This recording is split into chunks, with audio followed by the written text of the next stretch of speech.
甘油三酯是人体内含量最多的脂类物质，如果甘油三酯偏高，很可能会使血管堵塞，导致多种心血管疾病。所以日常生活中我们要多注意，平时记住多做两件事：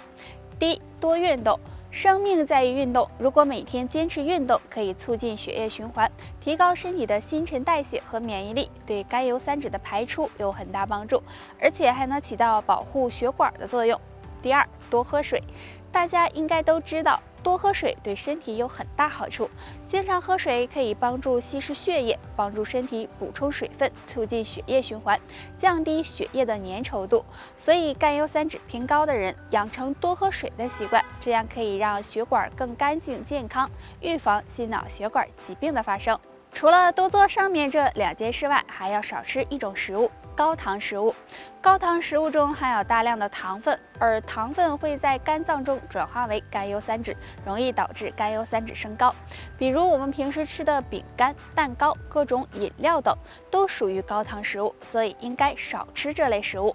甘油三酯偏高的朋友，如果能做好上面这三件事，能够帮助减少血管堵塞，稳定血脂，对降低血液中甘油三酯含量也大有帮助哦。在我们的血脂中有一项非常重要的指标，就叫做甘油三酯。如果甘油三酯偏高，那么也会加大患心脑血管疾病的风险。那甘油三酯高，身体会有哪些表现呢？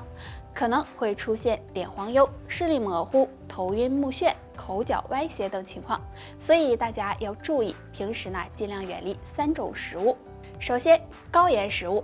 日常生活中我们吃的腌制类食物都含有很高的盐分，如果经常吃，会增加血管的负担，降低血管的弹性，不仅会使甘油三酯升高，还容易导致血压升高，对健康很不利。